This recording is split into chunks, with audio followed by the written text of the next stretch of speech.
Even a well-lit place can hide salvation. A map to a one-man maze that never sees the sun. Where the lost are the Et yo tout le monde, c'est la Twin Silo Company qui vous parle. Alors pourquoi je fais une vidéo ici et pas sur la chaîne? Très simplement, bon déjà je vais vous expliquer ce qu'est la Biomotion.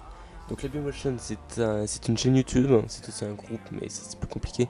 C'est une chaîne YouTube qui a été créée avec plein de stop motionneurs fans de Bionicle ou autres, de Lego principalement, qui font donc des stop motion, je l'ai dit, ou alors des mocks. Et donc ils montrent en fait une de leurs passions sur la chaîne Biomotion. Enfin, ils font ce qu'ils veulent sur leur chaîne principale, mais ils peuvent aussi faire une mini-série, on va dire ça comme ça, sur la Biomotion. Donc par exemple Hero Bio Info, qui est créé par Xparda, qui recense à peu près tous les stop motionneurs, tous les stop motion qu'il y a eu ces derniers temps, et qui explique ce qu'il en retient, voilà. Ou alors l'émission On s'en moque de Hypobrick, qui nous présente tous les mocks différents qu'il y a eu ces derniers temps. Donc alors moi qu'est-ce que je vais faire principalement? Je vais ni parler ni de Bionicle ni de Hero Factory en principal. Je vais parler de stop motion. Alors quand on fait un stop motion, donc on fait notre stop motion avec l'appareil photo, tout ça. Il y a un moment, ça va passer à l'ordinateur pour ce qu'on appelle le montage ou la post-production. Donc c'est du tuto là-dessus que je vais faire. Donc je ne suis absolument pas un pro, mais on m'a demandé de faire des tutos sur ce que je savais faire. Alors je vais faire des tutos sur ce que je sais faire. Si jamais ça peut vous aider, tant mieux. Donc aujourd'hui, on va pas commencer par tout ce qui est post-production, effets spéciaux, montage, tout ça. On va commencer déjà par le truc le plus basique qu'il faut savoir pour stop motion et le plus important, c'est-à-dire la Maker. Il n'y a pas besoin de gros logiciels pour faire ça. Juste Windows Movie Maker pour ceux qui ont Windows suffira. Pour ceux qui ont Mac, je pense que ça doit être iMovie. Par contre, je suis désolé sur Mac, je ne sais pas comment ça marche. Donc par exemple, alors déjà il faut savoir que la fréquence de base, la fréquence universelle pour un stop motion, c'est 0,08. C'est la fréquence universelle où il faut commencer. Voilà.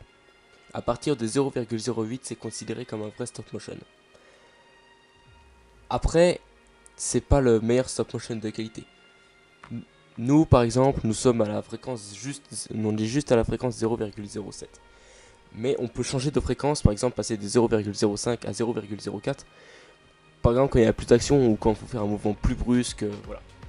Donc c'est ça qu'on va voir. Donc on va prendre juste un petit exemple. Donc ici on a des photos pour des tests.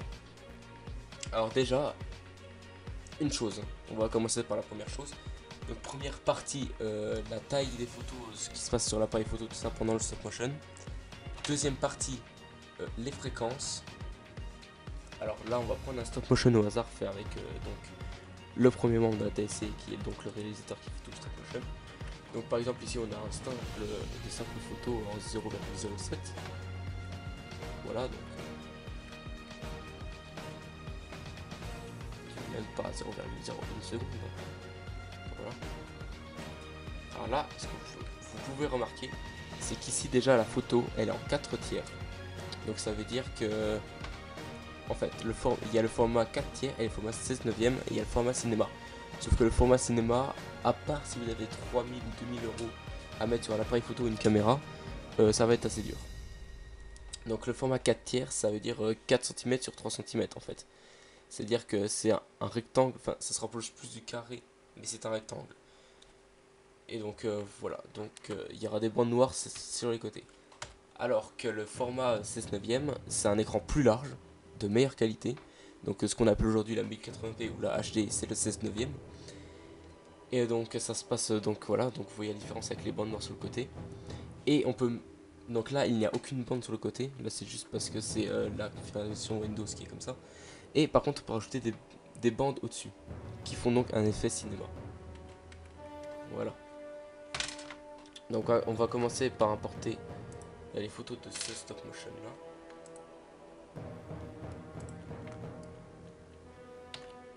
Donc vous allez sur Windows Movie Maker, un logiciel assez simple, ou sur iMovie pour ceux qui sont sur Mac.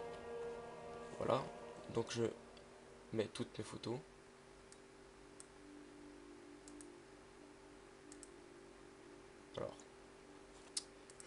une gaffe. Excusez-moi.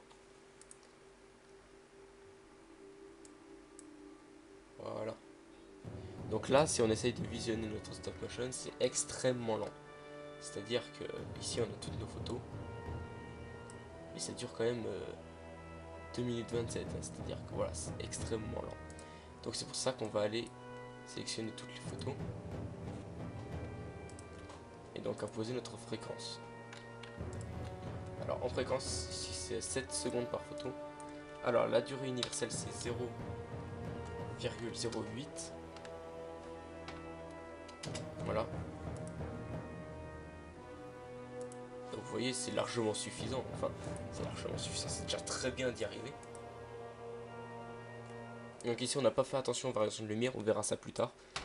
Là, c'est juste, c'était juste un test de fluidité. Enfin, ou de pour avec ce personnage-là. Voilà.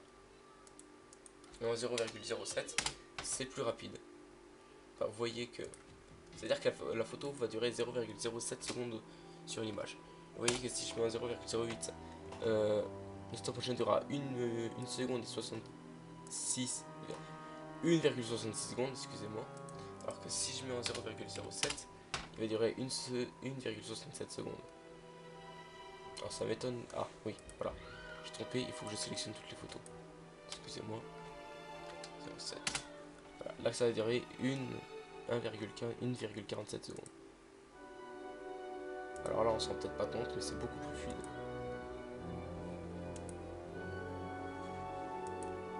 Voilà. Mais par exemple, à partir du moment... Alors là, c'est le moment où tout est déployé. Alors, à partir du moment où il va commencer à amener son bras, on peut aller beaucoup plus vite, puisque enfin, le personnage veut peut-être faire un mouvement brusque, comme s'il nous attrapait avec ses griffes. Donc pour ça, alors, ça commence de là, ça finit à peu près là. On peut mettre ça en 0,05 par exemple.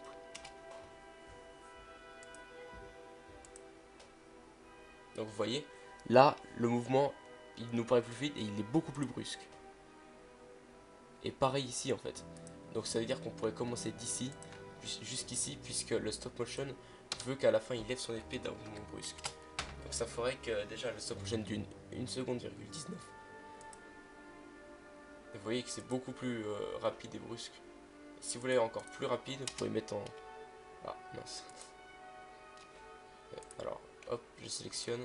Je peux mettre aussi encore descendre à 0,04.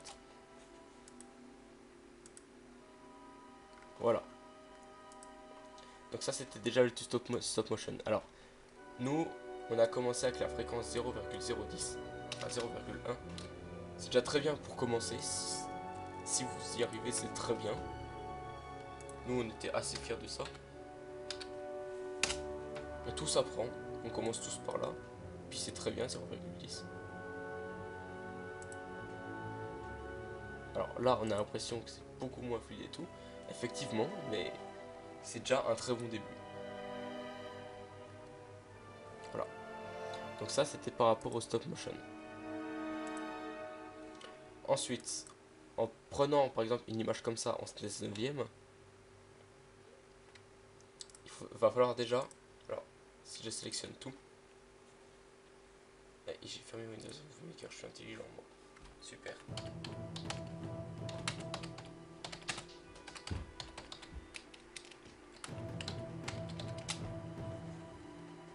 Voilà.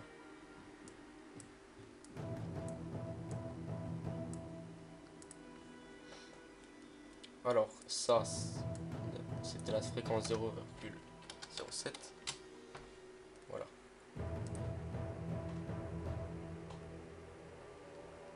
Donc ici déjà si vous voulez le faire, il faut que vous allez dans déjà projet et vous m'écrivez grand écran 16/9. Parce que si vous restez en standard 4 tiers, ça va vous faire quelque chose comme ça. Et en rendu, ça va vous faire quelque chose de vraiment très moche. Donc je sais pas si j'ai encore des... On va appeler ça des preuves, des tests. En fait on fait beaucoup de tests. Voilà, mais alors par exemple... Alors excusez-moi. Ça doit être celui-là. Alors, voilà,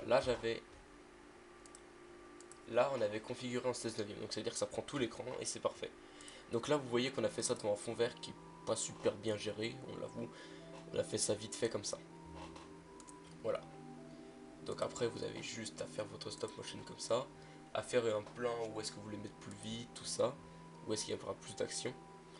Et ici, quelque chose qu'on a fait, alors que vous avez sans doute remarqué, on va prendre une photo au hasard. Le personnage ici est tenu avec une sorte de barre en métal qui s'appelle une soldering stone. Donc ça, c'est quelque chose que vous allez pouvoir acheter sur internet qui ça coûte pas cher, je crois que c'est 7 euros. Vous pouvez en acheter plusieurs. C'est très utile pour le stop motion. Donc là, en fait, vous voyez que là, on voit la barre tout ça tenir. Et ici, on a une image qui n'a pas bougé.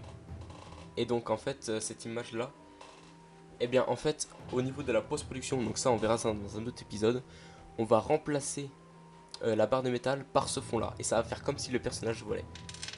Donc, on a des tests. Je vais vous montrer des tests. Donc, vous allez voir que pour l'instant, c'est pas superbe. Mais on s'améliore et on vous envoie. Et dans le prochain tuto, je vous montrerai comment bien faire ça, comment bien le gérer avec After Effects. Donc là, vous voyez, là, on a juste Ikir, je crois qu'il s'appelle, voilà, je crois que c'est ça, excusez-moi si je ne sais plus. C'est Ikir, hein, donc là, il est en train de juste de voler, comme ça, on va mettre ça en boucle. Donc là, on voit Ikir voler, voilà, et on voit la soldering stand qui est donc ici, qui tient notre Ikir. Et donc, après post-production, on obtient quelque chose d'à peu près comme ça. Alors,